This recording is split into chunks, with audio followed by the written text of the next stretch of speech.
여러분 안녕하십니까, 진성호입니다. 서울시장, 부산시장 보궐선거가 이제 50일쯤 남았습니다. 지금 부산시장 선거는 여론조사만 가지고 볼 때는 국민의힘 박형준 후보가 압도적인 1위를 고수하고 있습니다. 민주당 김영춘 후보와 1대1 맞대결에서도 상당히 넉넉하게 이기는 걸로 드러나고 있습니다. 반면 서울시장 선거는 정말 알 수 없습니다. 예측 불허입니다. 심지어 야권에서 누가 후보가 될지도 모릅니다. 지금 국민의힘에서는 나경원, 오세훈 두 사람이 팽팽하게 맞서고 있고, 이 관문을 통과해도 안철수 후보와 또 한 번 더 붙어야 합니다. 그렇게 해서 최종 후보가 결정될 것으로 보입니다. 반면 민주당은 널널합니다. 우상호, 박영선 두 사람이 붙고 있습니다. 그렇지만 서울은 지난 총선에서 민주당이 휩쓸었던 곳입니다. 지금 구청장 중 전이 서초구청장을 빼면 전부 다 민주당 소속입니다. 조직 선거를 한다면 쉽지 않습니다. 자, 그래서인지 지금 민주당 부산시장 박형준을 공격하기 시작한 것으로 보입니다. 자, 서울시장, 부산시장 보궐선거를 앞두고 느닷없이 이명박 정부 시절 국정원이 국회의원을 사찰했다, 민간인을 사찰했다, 이 문건을 공개해라, 이렇게 민주당이 공세를 퍼붓기 시작했습니다. 그리고 시간이 흐르면서 노고라하고 있습니다. 그들의 목표가 박형준임이 드러나고 있습니다. 그러자 국민의힘 야당은 대반격에 나섰습니다. 그래? 그렇단 말이야? 그러면 DJ 노무현 정부의 국정원 사찰도 한번 까보자. 실제 이 문제를 까기 시작하면 민주당은 그들의 원죄가 드러납니다. 실제로 DJ 정부 시절에는 국정원장이 감옥에 갔습니다. 불법 도청, 불법 아무튼 상당히 창피한 일로 감옥에 갔습니다. 또한 노무현 정부 말기로 기억됩니다. 이명박 전 대통령의 인척 등을 불법 사찰해서 또 실형을 선고받았습니다. 이명박 정부 시절의 국정원은 이 실체를 밝힌다고 해서 과연 박형준에게 치명적인 이 상처를 남길 수 있을까요? 자, 이걸 국민의힘은 굉장히 논리적으로 접근하고 있습니다. 근데 문제는 노무현 정부 시절에서도 사찰이 있었다는 것을 박지원 국정원장이 국회에서 정보위원회에 나와서 시인했습니다. 노무현 정부 때도 사찰이 있었다. 그러자 지금 민주당은 노무현 정부 때 그 국정원 사찰은 개인적인 일탈이었다, 이렇게 이야기하고 있습니다. 과연 그럴까요? 자, 이 문제를 그냥 그대로 해서 전부 다 한번 까봅시다. DJ 때 어땠는지, 노무현 때 어땠는지, 이명박 때 어땠는지. 박근혜 정부에서는 이 제도를 없애버렸습니다. 2014년쯤. 따라서 이걸 모두 깐다면 과연 민주당에 유리할지는 모르겠습니다. 자, 어쨌든 역공이 시작됐습니다. 하태경 국민의힘 의원은 국정원이 이걸 까게 되면 불똥이 문재인에게 튈 수도 있다는 것을 경고하고 있습니다. 왜냐하면 문재인 대통령은 노무현 정부의 민정수석이었고 뒤에는 비서실장이 됩니다. 자, 이런 보고를 과연 받지 않았을까요? 지금 민주당이 박형준을 겨냥하는 것은 박형준이 이 MB 정부의 청와대 정무수석을 지냈기 때문입니다. 이런 보고를 받지 않았겠느냐? 이런 의혹입니다. 그러나 과연 그럴지, 어쩌면 민주당의 자살골이 될지도 모릅니다. 문재인 대통령에게 정말 하태경 말처럼 불똥이 튈지도 모르겠습니다. 진성호의 융단 폭격 시작합니다. 더불어민주당을 융단 폭격합니다. 방송에 앞서 아직 진성호 방송에 구독자가 아니신 분들은 붉은색 구독 버튼 눌러주십시오. 더 좋은 방송으로 보답하겠습니다. 자, 역대 정권에서 국정원이 했던 정보 수집 혹은 사찰, 이게 과연 새로운 건지는 모르겠지만 어쨌든 전 정권의 일을 지금 갑자기 부각시키는 의도는 눈에 빤히 보입니다. 아주 낮은 수로 보입니다. 자, 더불어민주당은 처음에는 MB 정부의 사찰을 비판하다가 이제는 타겟을 잡았습니다. 박형준입니다.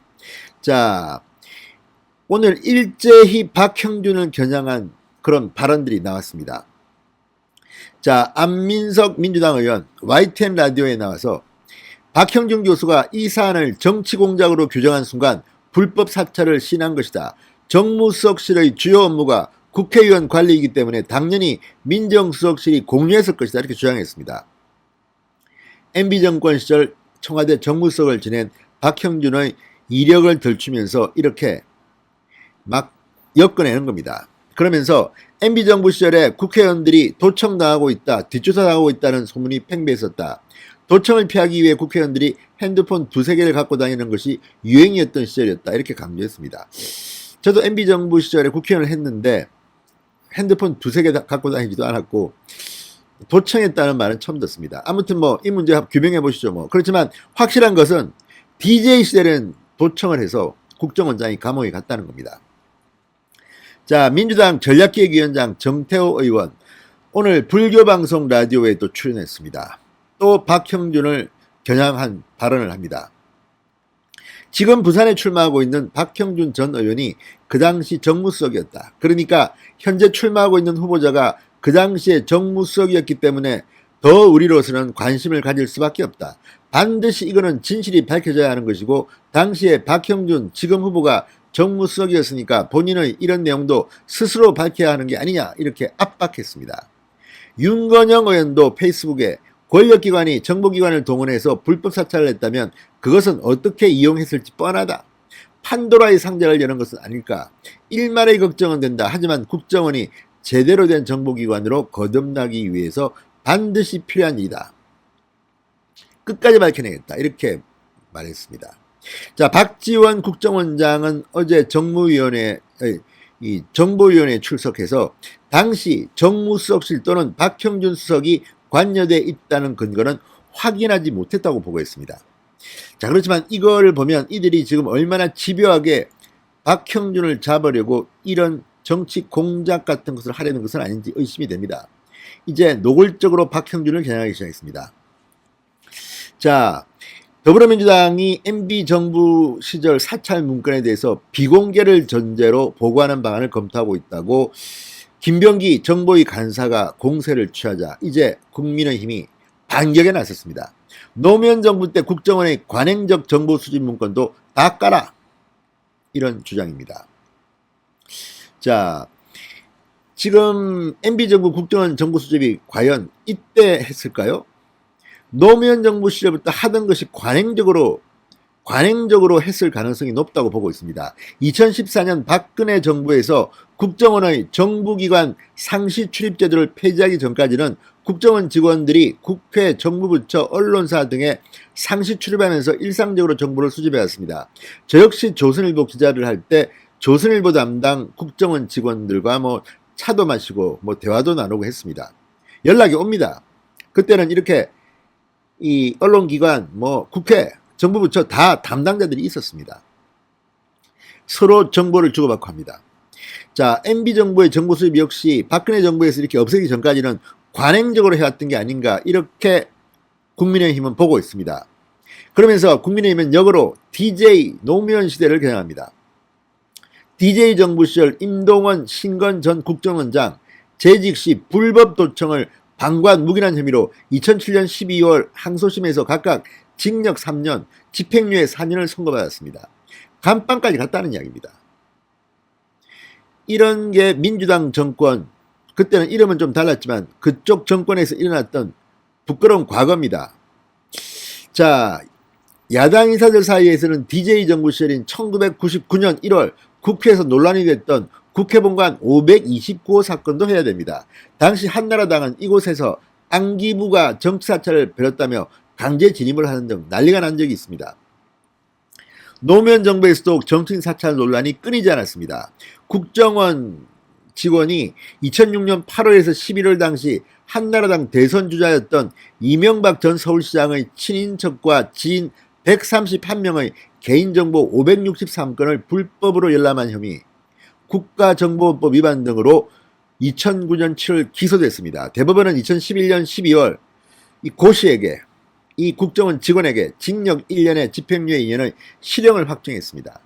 이게 노무현 대통령 아래에서 국정원이 저질렀던 사찰입니다. 민간인 사찰입니다. 자, 주호영 국민의힘 원내대표는 이렇게 말합니다.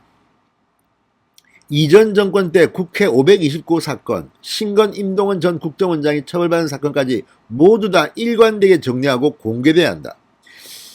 자, 그때 MB정부 때 청와대 출신 인사는 그때는 국정원에 국내정보 파트가 있으니 조난자료 등을 기본적으로 정보 보고하는 것은 당연한 일이었다. DJ정부는 그 과정에서 불법을 저질러서 문제가 된 것 아니냐. 이런 식이면 노무현 정부에서 관행적 범주에 대해서 조사했던 문건을 다 까야 한다. 그때 민정수석은 문재인이었고 그 뒤에 문재인은 비서실장이 됩니다. 그러면 문재인 대통령의 불똥이 안 튀겠습니까? 자, 하태경 정보위 간사 이렇게 말합니다. 국정원 사찰 논란이 문재인 대통령에게 불똥이 튈 수 있다. 이렇게 주장했습니다. 자, 국정원이 노무현 정부 임기 말인 2008년 2월 노 전 대통령 사위 곽상은 씨에 대한 사찰 문건을 만든 의혹이 있는 만큼 노무현 정부 임기 초중반에도 국정원이 관행적으로 국내 정보를 수집했을 수 있다는 겁니다. 하태경 의원은 민정수석실에서 인사도 해야 되고 청문회도 해야 되고 또 친인척 관리도 해야 되고 그러면 정보가 필요하지 않나. 노무현 정부 청와대 민정수석은 문재인 대통령이다. 이렇게 비판했습니다. 불똥이 문재인한테 튈 수 있다는 겁니다. 자, 국정원이 이 문서들을 다 공개한다면 박형준은 정무수석이었습니다. 그리고 그렇게 오래 정무수석을 하지 않았습니다. 가장 오랜 기간 민정수석과 비서실장을 했던 문재인 대통령에게 국정원 사찰의 불똥은 칠 수밖에 없다는 그런 생각이 듭니다. 박형준 잡으려다가 문재인 잡게 생겼다는 말이 그래서 나오고 있습니다. 자, 하태경 의원은 국정원이 박근혜 정부에서 중단 지시가 확인되지 않아 사찰이 이루어졌을 개연성이 있다는 취지로 보고한 데 대해서는 문재인 대통령을 언급하기도 했습니다. 그때 노무현 정부 때 정보관이 있었기 때문에 국회에 정보관이 출입을 했다. 정보 수집을 했을 텐데 문재인 당시 민정수석이 이런 걸 하지 말아라는 지시를 했는지 확인이 필요하다. 답변할 의무가 생긴 것이다. 이렇게 말했습니다. 자, 박형준이 정무수석으로서 만약에 이 정보를 공유했다고 지금 비판하고 있는데 노무현 정부 때 문재인 민정수석은 과연 이 보고를 직접 받았을 거 아닙니까? 그러면 박형준은 공유했다는 것이고 박형준 잡으려다가 문재인 잡게 생겼습니다. 진성호의 융단 폭격이었습니다. 여러분 감사합니다.